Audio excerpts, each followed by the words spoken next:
Hello दोस्तों, हमारे YouTube channel में आप सभी का स्वागत है। तो इस वीडियो में हम कुछ पॉपुलर डिफेंस स्टॉक्स के ऊपर डिस्कशन करने वाले हैं।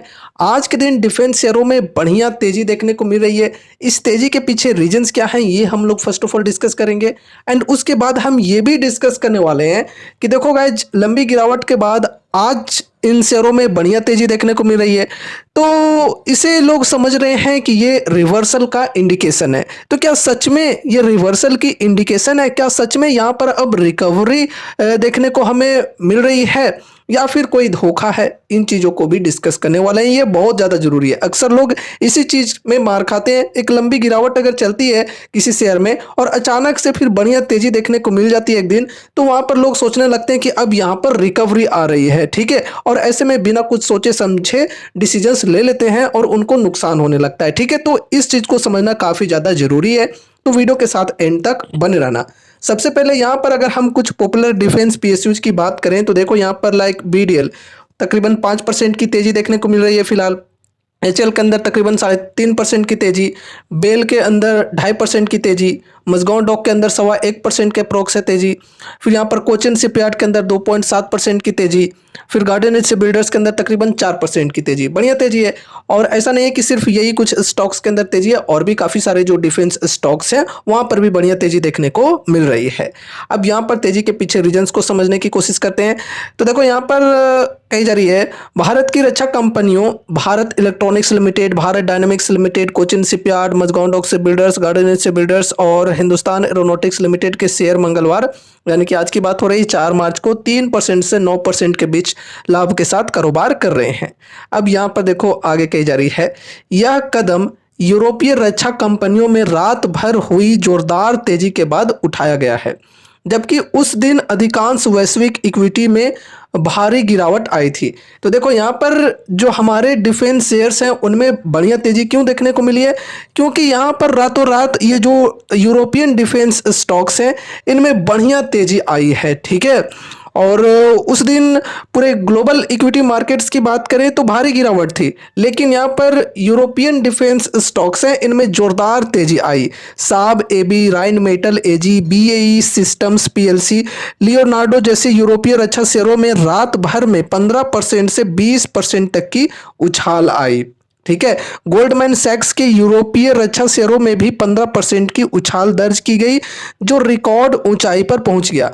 इन कदमों से उनके बाजार पूंजीकरण यानी कि मार्केट कैपिटलाइजेशन में $35 बिलियन की बढ़ोतरी हुई। ठीक है, तो देखो यहाँ पर यूरोपियन जो डिफेंस कंपनीज हैं इनमें शानदार रैली देखने को मिली है 15 से 20% की रातों रात। और इन शेयरों में क्यों तेजी आई है ये अब हम लोग समझते हैं। ठीक है, तो यहाँ पर देखो आगे और भी डिटेल में बताई जा रही है।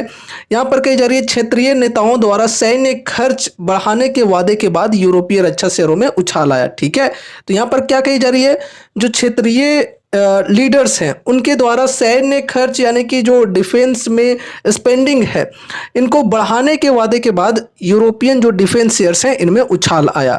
आगे कही जा रही सप्ताहांत यानी कि वीकेंड में लंदन में राजनीतिक नेताओं की एक सभा के बाद फ्रांस के राष्ट्रपति इमैनुअल मैक्रोन ने ली फिगारो अखबार से कहा कि यूरोपीय संघ को अपनी रक्षा क्षमताओं को बढ़ाने के लिए 200 बिलियन यूरो यानी कि डॉलर में कहें तो $210 बिलियन प्रदान करना चाहिए। ठीक है, तो देखो दोस्तों यहाँ पर क्या चीजें कही गई है।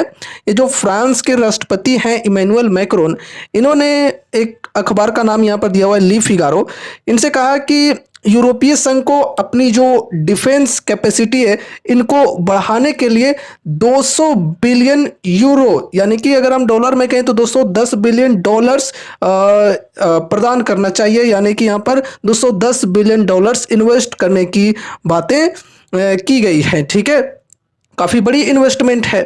तो इस वजह से यूरोपियन जो डिफेंस शेयर्स हैं इनमें बढ़िया तेजी देखने को मिली है। यूरोपीय देशों द्वारा रक्षा खर्च में वृद्धि की संभावना ने पहले ही इस क्षेत्र में शामिल कंपनियों के शेयरों में तेज उछाल ला दिया है। यूरोप की थल सेना के लिए सामग्री के सबसे बड़े आपूर्तिकर्ताओं में से एक राइन मेटल ने इस साल अब तक 90% से अधिक की बढ़त हासिल की है और 3 साल पहले यूक्रेन और रूसी आक्रमण शुरू होने के बाद से 11 गुना से अधिक की वृद्धि हुई है। आगे यहाँ पर देखो कही जा रही है, जेपी मॉर्गन एसेट मैनेजमेंट के वैश्विक बाजार रणनीतिकार विंसेंट जुविंस ने कहा कि आने वाले वर्षों में सार्वजनिक रक्षा खर्च में तेजी से वृद्धि होगी।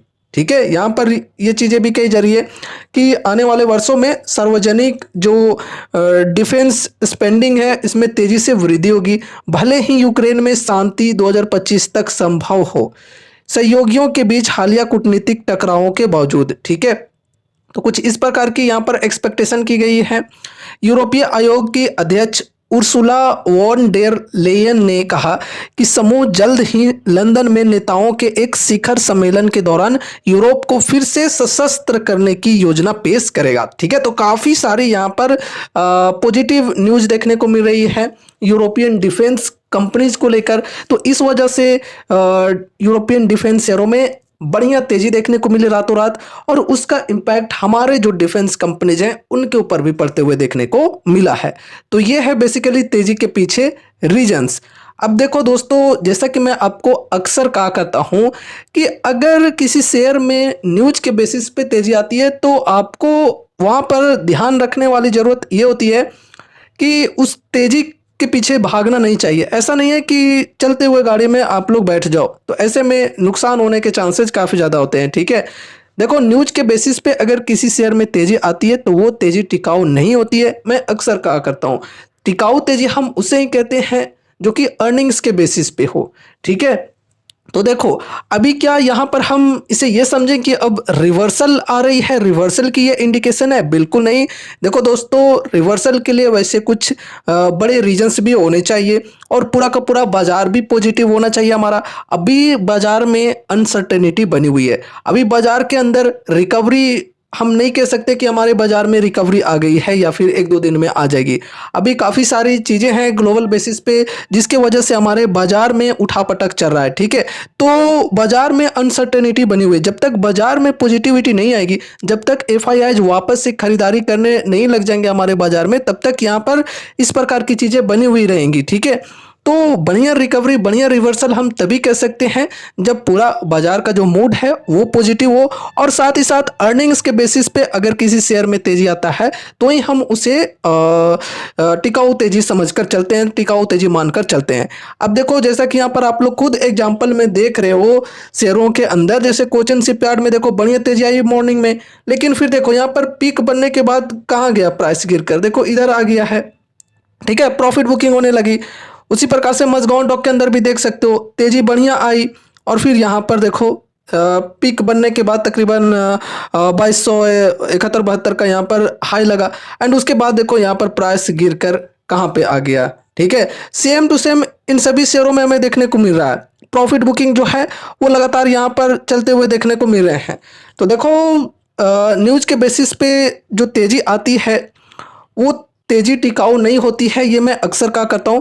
देखो तेजी आई और फिर यहाँ पर प्रॉफिट बुकिंग होने लगे, और इस वजह से यहाँ पर प्रेशर बनते हुए देखने को मिल रहा है। अब देखते हैं मार्केट क्लोज होते होते यहाँ पर क्या चीज़ें होती है। अगर बहुत ज़्यादा सेलिंग प्रेशर रहा तो फिर माइनस में भी जा सकते हैं, ये चीज़ें भी सही है। और अगर अच्छी बाइंग इंटरेस्ट देखने को मिल गई तो अभी जो परसेंटेज में आप तेजी देख रहे हो इससे भी बेहतर तेजी आ जाएगी, तो ये चीज़ें भी हो सकती है। लेकिन आपको ऐसा कोई भी डिसीजन नहीं ले लेना है बिना कुछ सोचे समझे जिससे आपको नुकसान हो। ठीक है, और ये मैं आपको क्लियरली कह दे रहा हूँ कि अभी देखो ये जो तेजी आई है, बीच बीच में तेजी आती रहती है कोई ना कोई न्यूज के वजह से, तो इसका मतलब हम ये नहीं कह सकते हैं कि अब रिकवरी स्टार्ट हो गई है, ये रिवर्सल की इंडिकेशन है। ठीक है, तो ये चीज़ को ध्यान में रखकर चलना है। रिवर्सल के लिए बाजार के अंदर भी पॉजिटिव माहौल होना चाहिए। ठीक है, अभी बाजार के अंदर अनसर्टेनिटी बनी हुई है, तो हम ये नहीं कह सकते कि अभी यहाँ पर रिवर्सल आ चुकी है। एक चीज़ और कि देखो लॉन्ग टर्म इन्वेस्टर्स के लिए अच्छी बात है कि ये जो कंपनीज हैं फंडामेंटली स्ट्रॉन्ग कंपनीज हैं, फाइनेंशियली स्ट्रॉन्ग कंपनीज है, तो लॉन्ग टर्म में कंपनीज के अंदर ग्रोथ आ सकती है। और अभी भी जो तेज़ी आई है फिर भी स्टॉक्स में बढ़िया डिस्काउंट्स अवेलेबल हैं। वैसे इससे पहले और भी बेहतर डिस्काउंट्स अवेलेबल थे। ठीक है, 40%, 50%, इस प्रकार से ये जो शेयर्स हैं ये करेक्ट हुए हैं। एचएल जो है ये लार्ज कैप टाइप की कंपनी है, लेकिन 40% से भी ज़्यादा करेक्ट हो गया है। ठीक है, तो अभी का समय ऐसा है जिसमें बढ़िया बढ़िया फंडामेंटली स्ट्रॉन्ग कंपनीज के जो शेयर्स हैं वो डिस्काउंटेड रेट्स पर मिल रहे हैं। लॉन्ग टर्म इन्वेस्टर्स क्या करते हैं ऐसी सिचुएशन में, ये आपको खुद पता है।